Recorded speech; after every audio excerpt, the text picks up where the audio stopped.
Arrancar para el fin de semana, muchachos. Bueno. Beso grande. Gracias, Buen programa. tardes. Chau, chau. Muy buenas tardes para todos. Bienvenidos. Hola, Miguel, que nos está acompañando hoy en lugar de Graciano. Bueno, señores, vamos a estar abordando hoy un tema que es por demás sensible. Tengas fe o no tengas fe, todo lo que está ocurriendo en torno a los casos de denuncia y la crisis que está atravesando puntualmente la Iglesia Católica siempre es de interés para todos, insisto, tengas fe o no tengas fe, porque tiene su análisis no solo desde la perspectiva cristiana, sino también desde cualquier perspectiva humana. No deja de ser una institución conducida y liderada por hombres. Por lo tanto, y en tanto, hacen a todo el acontecer de la sociedad, de los valores y de la moral que supuestamente, bueno, también transita por allí. Hoy nos está acompañando una figura bien interesante que está de gira además por América Latina. Su nombre es Jack Valero, es cofundador de Voces Católicas. Antes de ir a poder conversar con él sobre distintos temas que hacen hoy a la Iglesia Católica y a la fe, me gustaría que explicara primero desde qué lugar va a opinar. Entonces, ¿qué es Voces Católicas y qué misión tiene? Voces Católicas es un grupo de laicos, católicos de a pie, casados, solteros, con trabajos de familias, madres, profesores, abogados, estudiantes, gente en el paro, todo tipo de católicos que hablamos sobre temas polémicos de la Iglesia en los medios, en la televisión y en la radio. Nuestro proyecto nace con la visita del Papa Benedicto al Reino Unido en el 2010, que fue muy polémica y generó mucho interés mediático por esa polémica, porque había gente que no quería que viniera. Y unos amigos y yo vimos esto como una oportunidad para comunicar nuestro mensaje, pero que teníamos que comunicarlo bien. Y entonces desarrollamos el método de comunicación y entrenamos a un grupo de gente, salimos en muchos informativos y pudimos aclarar muchas cosas, y el viaje en sí del Papa al país fue muy positivo. Pero nuestro método, yo quería decir al principio, se basa en la siguiente idea muy sencilla, pero que cuesta trabajo hacerlo, que es siempre hablar desde el punto de vista de lo bueno que hay en el otro. Cuando alguien te critica, siempre hay algo bueno en el otro. Buscamos eso bueno en el otro y tratamos de ir allí y hablar de lo mismo. O sea, nuestra comunicación es unir y explicar, no batallar, no hacer lucha, no tener dos lados luchando, sino estamos todos buscando la misma cosa. De ahí el título del seminario. Sí, exacto. Sin levantar la voz. Comunicar la fe sin levantar la voz, pero no es por no hablar, sino es por hablar mucho, pero en común, buscando eso. Todos los que me critican a la Iglesia, siempre detrás de eso, en el corazón de eso hay una cosa buena, y nosotros lo buscamos, vamos allí y hablamos de eso. Y utilizamos las controversias. Este entrenamiento, ¿no?, al que usted hace referencia, que, bueno, hace rato que muchas voces dicen que a la Iglesia le faltaría marketing, ¿no? Que no es otra cosa que esto, es tener representantes o voces que puedan hablar en su nombre. Pero la pregunta es un entrenamiento para poder distraer, que es una táctica muy desarrollada a nivel de cualquier discurso público, más entre políticos, ¿no?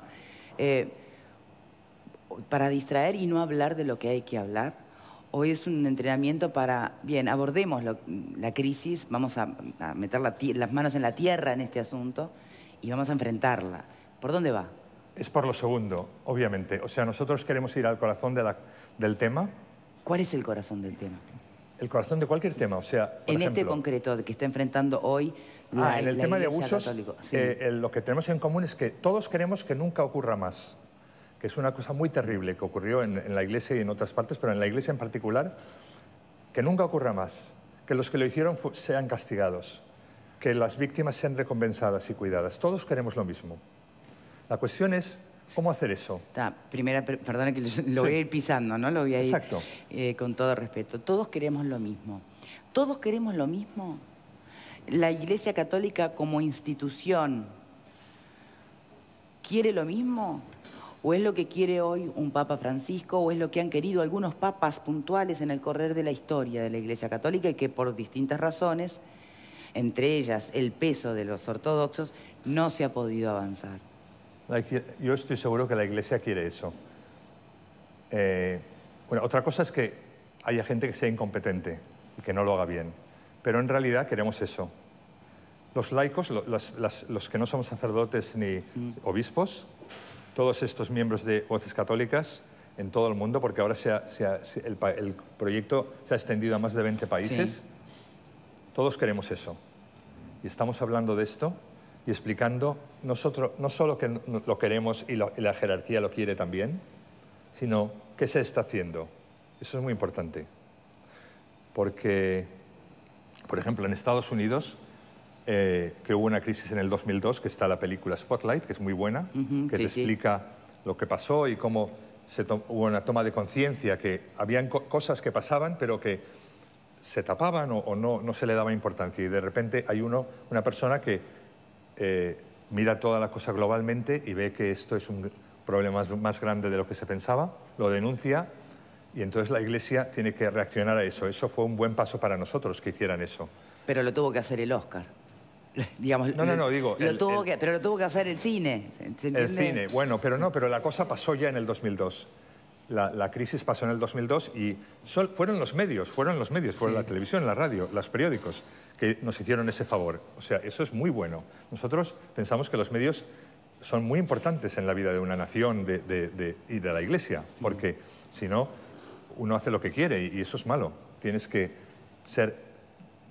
tener que dar cuentas de lo que haces, ¿no? Pues pasó eso, pero en el 2002 se pusieron unas reglas y ya en términos de controlar abusos, eso ya ha decaído mucho. O sea, el informe de Pensilvania, que fue muy horrible, que salió hace unos meses, confirma esta narrativa, que hubo abusos que crecieron en el 70 y el 80, luego decayeron un poco y en el 2002 van a cero. El cardenal Cupich de Chicago el otro día dijo que en la reunión en Roma... En la cumbre. En la cumbre en Roma, sí. Dijo que en todo Estados Unidos ahora estaban gestionando los casos que habían, que eran 5 por año, de todo Estados Unidos, que tiene 300 millones de personas. Y cientos de miles de casos de abusos en la sociedad. El tema de abusos se controló así. Ahora quedan cosas pendientes, no se ha resuelto, porque no se han castigado a todos, no se ha encontrado a todos los culpables, y no se ha cuidado suficientemente bien a las víctimas, porque ellas estaban fuera y diciendo, bueno, pero todavía no se ha gestionado como lo que necesitamos nosotros, ¿no? Y como la Iglesia debe ser una madre, debe ser una enfermera que cuide de la gente, especialmente de la gente que sufre, eso queda pendiente y eso a mí me duele y quiero que sea más rápido. Pero en términos de que no pase más, yo creo que en muchos países se ha llegado allí. En nuestro país está, creo que después a partir de la cumbre también, como disposiciones generales, las conferencias episcopales de distintos países están elaborando una guía puntual de prevención para casos de abuso. ¿Es por ahí? ¿Es suficiente? ¿Es lo que en realidad el mundo quería ver como medida concreta de la Iglesia Católica, esta guía de prevención que apunta a todos los actores o protagonistas, sea un catequista, ¿no? Sea un sacerdote, sea cualquiera que evangeliza en nombre de Dios, ¿no? Si me permite esa pregunta, al agua al panel. Venga. ¿Qué les parece? ¿Qué te parece, Vero? Bueno, ¿Es por ahí? ¿Es suficiente? No creo que sea suficiente, pero creo que evidentemente es un cambio, ¿no? La mera realización de la cumbre, creo que todos podemos coincidir que llega tal vez tarde, pero llega. Y pasamos de una iglesia que negaba determinadas cosas a una iglesia que las asume. Hay un papa que habla de la cultura del abuso. Y a mí ahí me genera un poco, tal vez alguna discrepancia respecto a lo que dice aquí el invitado de que esto ya ha terminado. No sé, no creo que podamos decir que en la iglesia esto no sucede más, porque una cultura del abuso no se termina con una cumbre. Hay muchas otras cosas estructurales dentro de la iglesia que creo que habría que analizar. Es un cambio.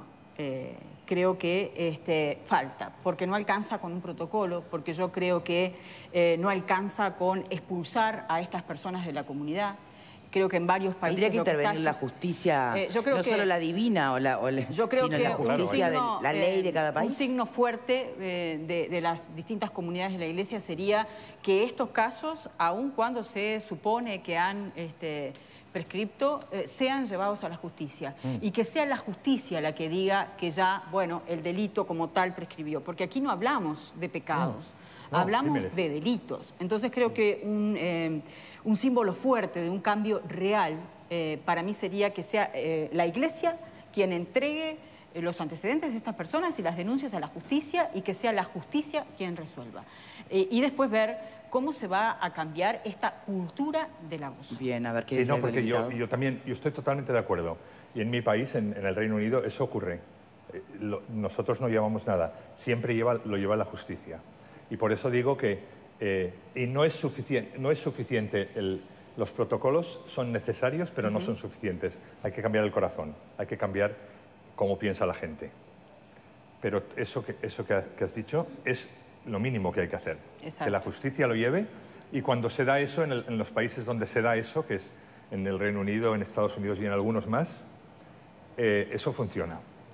Y yo entiendo que aquí, que llevo solo unos días aquí, pero que el cardenal empezó por disculparse de las víctimas, que es el buen comienzo, y luego puso un número para denuncias y sí, en este año que pasó no hubo denuncias en nuestro país, por ejemplo. Claro. Hay 44 casos que ya hay anteriores, pero que hay un número, que las denuncias las lleve la policía, etcétera. Todo esto ya se está poniendo y yo creo que está bien. O sea, yo he mirado lo que he visto aquí, está bien. Pero en mi país me gusta que lo lleve la justicia.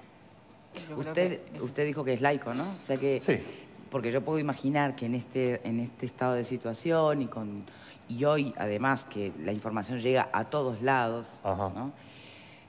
Hasta cualquier cura por ahí se puede llegar a sentir cuestionado en estos tiempos, ¿no? ¿Y qué me dice de un hombre de fe, simplemente? Un laico. ¿También usted siente que tiene que estar dando explicaciones? ¿Que tengo que estar qué? Dando explicaciones. Yo sé que su trabajo pasa por saberlas dar, pero digamos... Es una tristeza. ¿Hasta dónde la fe, al margen de lo que es la institución de la Iglesia Católica, hoy está interpelada por esto? Es una tristeza para todos que pasen estas cosas que hayan pasado.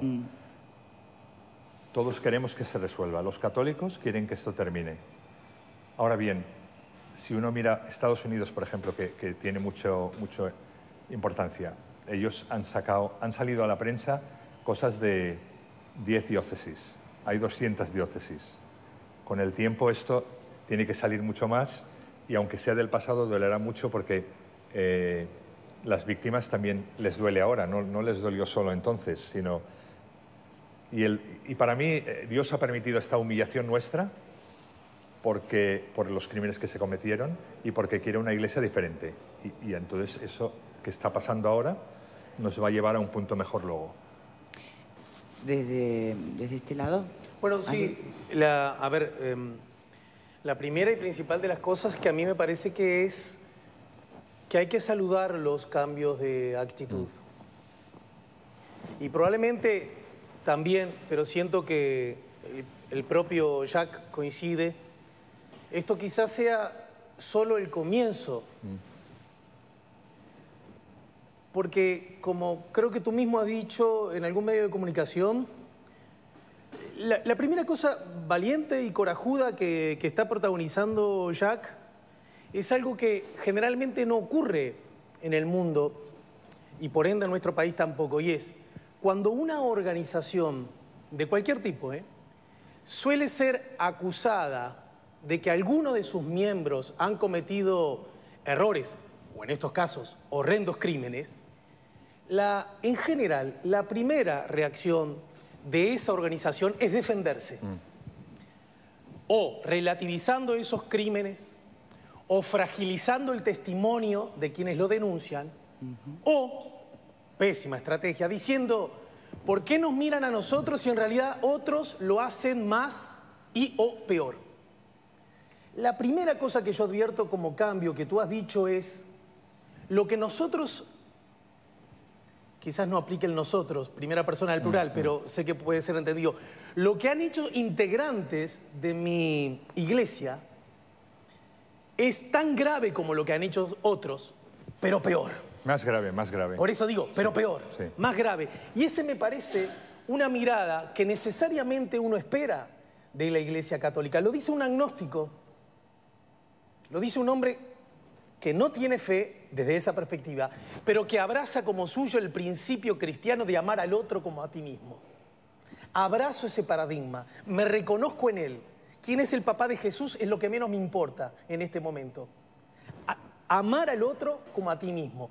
Y alguien que reivindique ese principio no puede herirlo como consecuentemente se le ha herido, abusando, y además del más frágil y el más débil, el niño y el adolescente. Entonces, solo ese cambio yo lo veo alentador, pero aún insuficiente. Ocurre que no es cualquier institución, más allá de abrazar el principio que tú planteás, ¿no?, de amar al otro como a ti mismo. Es una institución que a lo largo de la historia ha, en su camino y en su objetivo de evangelizar una fe determinada, ha sentado o dictado determinadas normas de moral y de conducta, ¿no? Y ha condenado determinados. Y ha condenado además determinados comportamientos que hacen a elecciones muy personales de los individuos, ¿no? Entonces, eso es lo que de alguna manera genera que no sea cualquier institución, sino que sea lo peor que venga de allí. ¿Hay coincidencia en esa perspectiva? Sí, porque aunque sabemos que esto ocurre en todas las instituciones, para mí es mucho peor en la Iglesia, porque aparte de lo que diga o no diga otras personas, para mí la Iglesia, el sacerdote, es la persona que tiene que llevar a esta persona a Dios y a la felicidad, y le lleva a lo contrario. O sea, que es la negación de lo que somos. Para mí es lo peor que hay en el mundo esto.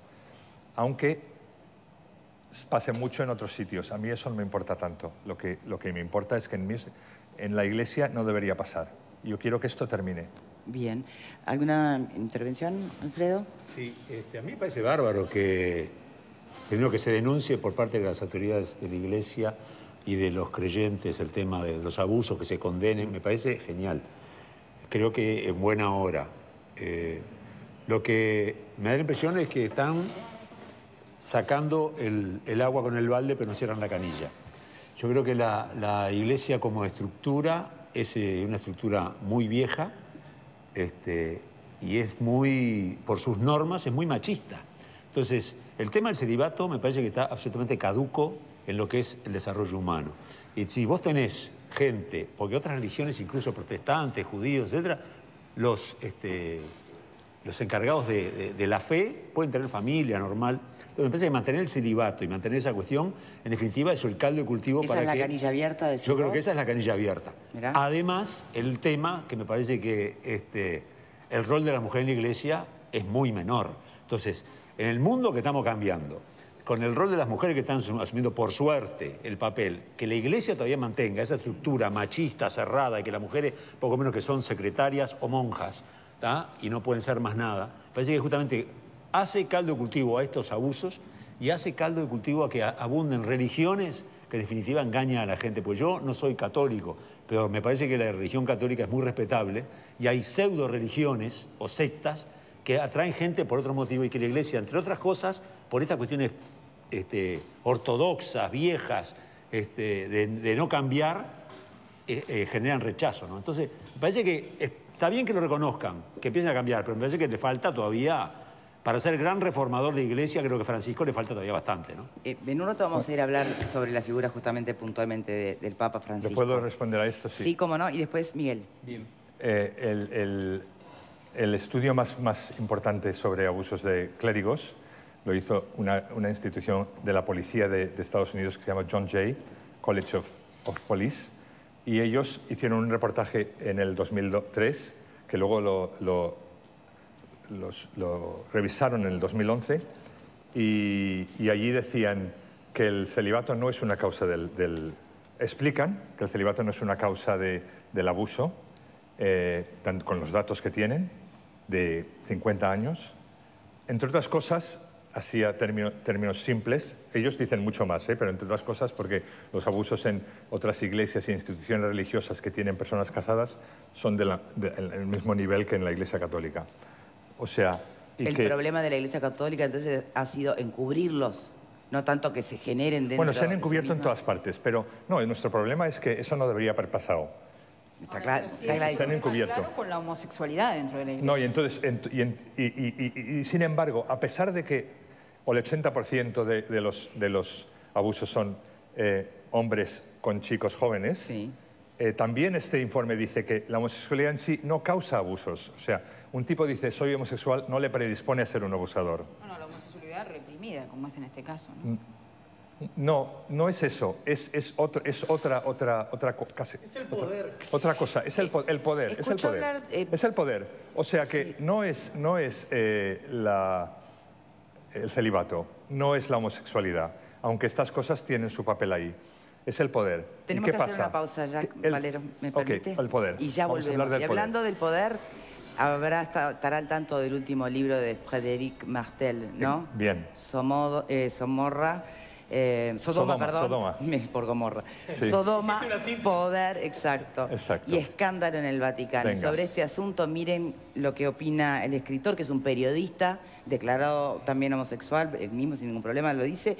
Sucede que como muchos obispos son gays, tienen miedo del escándalo, de los medios y al final de ellos mismos. Entonces protegen a los abusadores, no por el hecho de encubrir el abuso, sino para que no se sepa que ellos mismos son homosexuales. O sea, ni el problema es la homosexualidad como entendía, como generadora de abuso, sino en realidad el doble discurso y el doble moral que genera esos encubrimientos.